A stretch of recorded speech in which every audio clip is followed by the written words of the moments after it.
Welcome back. 21.86 tons. That's almost 44,000 pounds of trash from over 7 dumpsters that were picked up and properly disposed of during Pahrump's 14th annual Pahrump Town Cleanup. This year the rules were a little different. The community volunteers were discouraged from cleaning up the highways for safety reasons. Instead, they concentrated on residential, business areas, and side streets. It's a beautiful day for the cleanup, and we have a lot of people out this year.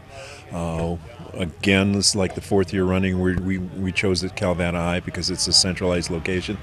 We have great participation from Nye County Coalition, from the school district, certain church groups from the LDS, and our local residents. And like I said, it's a beautiful day to pick up the trash just before Mother's Day. So, do we have so many teams? How many so far do you know? Probably 3 or 4 teams, 2 teams from church groups. Nye County has a coalition has a team, the school district has a team, and then we have small groups, 1, 2, 3, 5 people. How many individuals do you think we've had sign up so far? With the church groups, it's probably 100, I would say, 100 or more, which is good. Yeah, they put out an extra one. Well, we had 2 more that we had. We usually have 4. We asked for 2, and then we had a request for all the way up on Belle Vista and Blag. So then they donated another one, the 7th one. So there's been a couple of dumpsters that have been filled, and they had to remove the trash already. Wow. Oh, we have to thank Gary Hollis because he donated a dumpster also. He provided an extra one for us also. We thank you, Gary. And like I said, we're here at the Calvada High, and we're still expecting a lot more people. My friend Irene from the Cafe 160 over here donated coffee. Went over Preferred RV Park. This lovely little lady, Mary, we asked for 60 cinnamon rolls, and those things are huge. So nothing else. Well, this isn't live, so I can't ask you to come out for the cinnamon rolls because they'll be gone. In order to continue to keep our town clean, please cover your loads and keep your yards clean and dispose of all waste properly. Thanks to all of you who participated and volunteered. And during the town cleanup event, a long-time problem was addressed. Residents, business people, and tourists can't help but notice the large amount of stray shopping carts all over town. Butch Harper decided to make it his mission during this weekend's events to get these cleaned up as well. Yeah, it was. I can't give exact figures on how much garbage was picked up or the dumpsters, but I can give you a conservative figure of how many shopping carts has been laying around all this town for not just a week or a month, it's been a year to 2 years. And one spot had 56 shopping carts. That was over by the Moose Lodge over there off of 2nd Street. Correct. That was just one place. Up to a mile and even more than a mile away. And like I say, a conservative figure between 130 and 150 shopping carts were picked up. There was a couple of guys with their big bed pickup trucks that also loaded up their trucks and brought them back to the stores. And it wasn't mainly one store. I won't even name the stores, but there are big stores here in town. And I've been told they hired wranglers to pick these carts up. Well, I think those wranglers must have been looking up in Montana or Wyoming, because either that or these shopping carts are just roaming free around this country. But they say You've actually approached the stores yourself, and they said that they have insurance and that they weren't going to go pick up the carts. That I definitely did. That was more than a year ago. But they said they also hire wranglers, store employees to pick up these carts.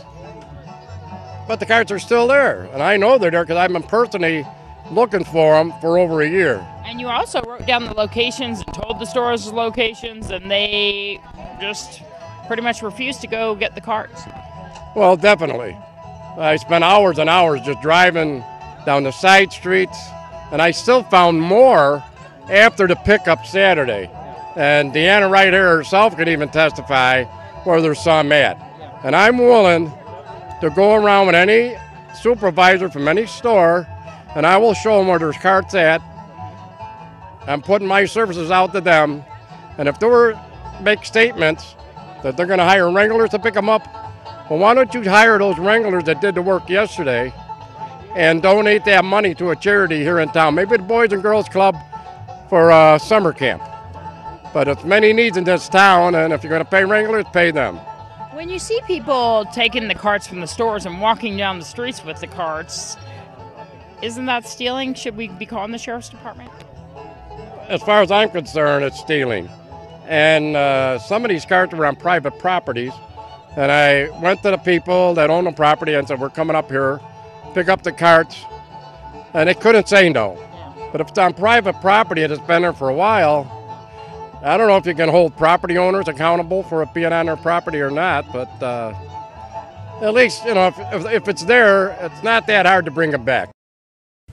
A groundbreaking was held Tuesday morning next door to the Pahrump Early Learning Academy on Java Street. I'm one of the partners in Pahrump Land Development. I'm excited to be part of the team developing the new Pahrump Assisted Living and Memory Care Facility that will now occupy this very site. We have approximately 38,000 people in the Pahrump Valley. We have a significant number of seniors and adults who are facing or will face questions about caring for their parents as they get older and need assistance. The assisted living facility will benefit from the jobs here in Pahrump. Approximately, it will create more than 150 jobs during the construction phase, and approximately 50 or more people will be hired to work at the facility.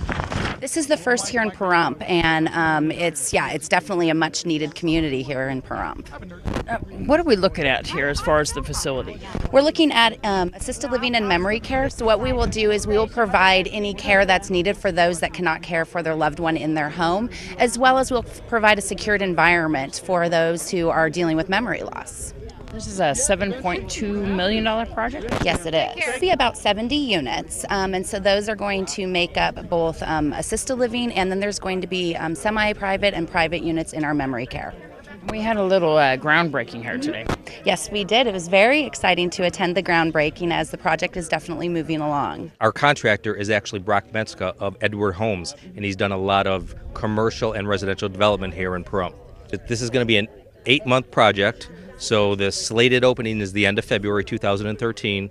We're pushing the contractor to try to have it done by the end of the year, but we have our fingers crossed. And as far as the feasibility study goes, I know that were you guys talking about opening something on the south of town as well at one point? Well, the feasibility study was done specifically for this site and another site, and this site was more favorable. And this site being at the end of Honeysuckle here, right next to the school. This is a good site because of what reasons? Closer proximity to the hospital. And you guys work very closely with the hospital and assisted living. As a matter of fact, they were in attendance this morning. And the architect on this? Is Doug Pancake, based out of San Diego. Mr. Pancake has been intimately involved in various senior living projects throughout the country. We chose him, and this was the design that he suggested. And this design has a choice for expansion as well. Yes, we purchased additional land around the facility, so we can always expand and do additional rooms, additional memory care, whatever the market would want. And with some help from Lowe's Home Centers, the Tonopah Tidewater Railroad Museum project in Amargosa is underway. The historic railroad ran through the remote stretches of the Mojave Desert from the Santa Fe railhead at Ludlow, California, through Death Valley and Amargosa Valley, terminating at the mining towns of Tonopah and Goldfield. The line is now completely abandoned. The first meeting to discuss the future of the museum was held recently. Well, Lowe's is the very big part, the biggest part of our construction and everything right at this moment.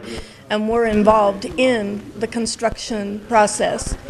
And we're holding our general meeting. Construction for what? The construction of reconstructing the room of the original Borax office. And it was donated to us to use for 5 years rent-free by Marta Beckett out at Death Valley Junction. And we're very, very grateful to them. And we put out a call to a lot of businesses for help, and Lowe's and Henderson on Mark Street offered to have us come in. We met Steve, and he bought us lunch, and we talked Tonopah Tidewater, and at that point he decided that they would like to be part of our project. Tonopah Tidewater is the railroad that was built in 1903, and its purpose was to replace the 20 mule team, that was hauling the borate to Mojave and around. So whenever they built the rail, it brought all of the ore from the mines into Death Valley Junction to be processed and then distributed. So he said, I want you to take care of these people. Lowe's has a policy of doing one large annual charitable project, generally for disabled veterans. And we had just finished that project. It was last November. And so he said, here's your next project. Go to work. So I met with Dorothy and John and made a first trip out. And the building out there in Armagosa, or Death Valley Junction, I had actually been there once before. Never got to go in. It was all pretty much locked up.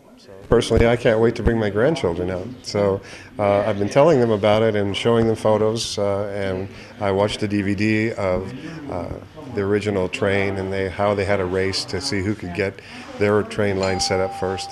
And so I watched it with my oldest granddaughter, and she says, can we see the train? I said, well, unfortunately the train's not there, but we're going to have a model of it out there, and your grandpa's building it, and we'll take you and your brother and all the kids out as soon as it's ready, and we can all have a great time. So it's kind of almost a family, putting my giving back, so to speak. And to get involved with the Tonopah Tidewater Railroad Museum, call Dorothy Slikker at 751-4608. Janine Hansen is running for state senate and spoke with us about her campaign. It's going very well. I'm excited about it. I think that people are ready for a new message. They're tired of the same old thing. And here in Pahrump State Senate, of course, you're going to affect us. Tell us a little bit about what you're hearing out there as far as the campaign goes, and a little bit about yourself. Well, people are very concerned about the economy. They're concerned about jobs. They're concerned about taxation. And I think one of the things the state has failed to address is that we need to encourage free enterprise and not extend the business tax, because we need businesses to create jobs, and they won't do that if they don't have the money to do it. And that's very important for all of us. The economy in our state is suffering because we have failed to encourage business in the way we should. A little bit about yourself personally. I'm born and raised in Nevada. Mm-hmm. I now live in Elko. I was born and raised in Sparks. Mm-hmm. And I'm married. I have 4 children and 10 grandchildren. And one of the reasons I'm doing this is because I see the future looks very dim for my grandchildren. And we need to do something in the state of Nevada which will turn things around and allow us to prosper again. And your political background as well. I'm an independent American, and I have been a citizen advocate at the state legislature representing families and taxpayers nearly my whole adult life. I've been there full-time since '91. And if people would like to find out more about your campaign, where are you going to be at next, or do you have a website? My website is janinehansen.com. And are you going to be at any meet and greets in the near future? I will come back to Pahrump. I think it's a very important community. It's in many ways it's very similar to Elko. It's rural. I walk out my door, there's the sagebrush, and so we have much in common and many concerns in common. And so I will be here again. And we'll be right back after these messages.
Wednesday was the final performance for Pahrump Valley High School's Drumline, under the direction of David Tomasini. The beloved teacher will be departing July 25th to teach music to children in Nepal.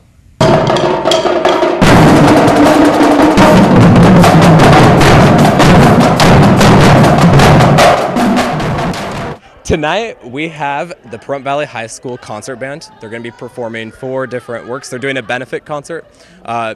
In retrospect for how much support we've received this year, all of my classes are doing benefit concerts, and they've selected the German Shepherd Rescue, and they're going to be raising community awareness and trying to collect funds to donate to the German Shepherd Rescue.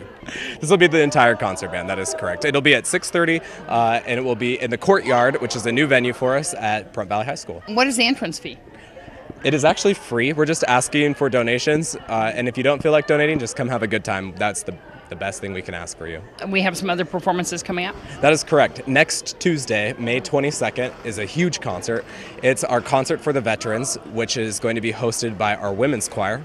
And they are performing patriotic works and are really just paying a great homage to veterans in the local community here in Pahrump. They sent out invitations too as well. They did. They were able to get lists and email, and they've contacted close to 3,000 people. They have worked so hard, taken so much responsibility to make this concert happen. It should be huge. We have another performance coming up here? Yes, and then the select choir, our audition choir, kind of show choir, is going to be doing a dinner theater in the cafeteria at Pahrump Valley High School at 6:30 on May 25th and May 26th. And are these other performances, do they have an entrance fee as well? The only one that there's an entrance fee for is we're asking for the dinner theater because it's cost benefit. So we're going to charge $10 for that night. And we can buy tickets ahead of time or at the door? You can buy tickets ahead of time. You can shoot me an email or you can call me. But if you know someone that's in the choir, they will most likely have access to sell you tickets that week.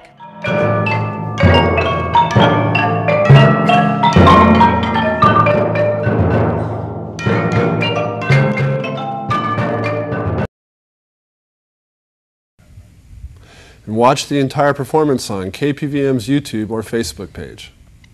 And once again, music director David Tomasini from Pahrump Valley High School explains his decision to follow his dreams and hopes others can learn from his tough decision. Yeah, I'll be going to Nepal on July 28th. I will still be teaching music. I just want a new opportunity and a new challenge to teach music in a third world country. Your mom's a missionary? This is correct. My mom's been doing medical missionary work in Haiti since 1994. And we've always had Haitians staying at our house and lots of volunteers. And my entire life I've just kind of grown up around these people, and I've always wanted to do something similar to this amazing work she's done, and I feel like this is probably one of the best, closest things that I can do to honor her and really do something I've wanted to do my whole life. It's been kind of difficult. I heard about the girls, the women's choir, crying. A lot of the kids are real upset. They become very attached to you as well. You gave the school some time to find somebody to replace you. Yeah, it almost puts me in tears just hearing that. It breaks my heart. There's so many students that I just deeply care about, and one of the greatest things about being a music teacher out here is the amount of kindness and support, and everybody out here just has huge overflowing hearts, which is something that I didn't expect when I came out here at all. And just breaking that news has been difficult.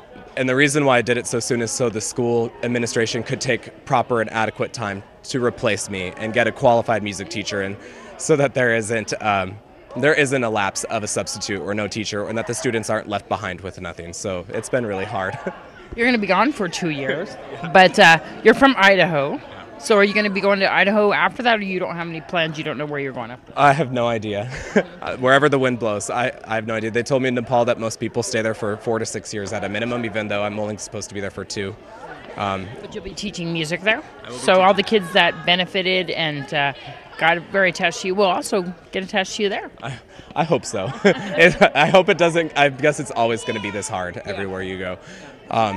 Well, you have to leave some things to move on, to grow. Absolutely. And at the same time, I can't believe how much I've grown. And I feel like life always opens these opportunities, and these doors open very quickly. And it's either, I just ran through it, and it felt right, and I just paid attention to the signs. Yeah.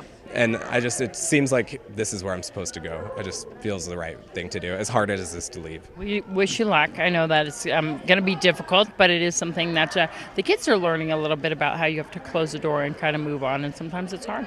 I absolutely agree. And one of the things I always hear from students is how much they dream big. They want to go to New York, and they want to go to LA, and they want to audition, and they want to do these huge things. And I really hope by showing them that I'm following a dream of mine that I've had since I was very, very young, that hopefully they feel inspired that they can do the same thing. And I always want to stay in contact with them. I'm not going to shut the door on any of them, and they can always contact me. And I'm looking forward to kind of stepping down as a teacher and becoming a really good friend for a lot of people. A pop group from the UK, The Wanted, will be performing at the Billboard Music Awards on May 20th. They recently performed on Saturday night live and are planning a tour in the UK, then heading back to the States for more promotion. The Wanted is currently charting around number 10 on the Billboard. News 46 had a chance to catch up with 2 of their members. More with The Wanted on KPVM-TV's YouTube page or KPVM's Facebook page. A 2010 graduate of Pahrump High School, Tyler Corner, was ordered by Judge Kim Walker to give a speech to the student body at our local high school. This was part of his sentencing agreement for hacking into the school district's computer system and changing his grades. Corner was named salutatorian after he bumped up his grades. In addition to that unearned title, he also received a scholarship to the University of Nevada, Reno. Corner was sentenced for the following offenses: unlawful use or access to a computer. He was fined $3,167 in restitution to the school district, $300 to Walmart for stealing a television, and 200 hours of community service, as well as a mental health evaluation. He must get permission from his probation officer to use a computer during the probationary period. He is currently a student at Great Basin College. Corner has not yet been scheduled to deliver the speech that will tell students how he broke the law. And we'll be right back with more of News 46's Week in Review right after this.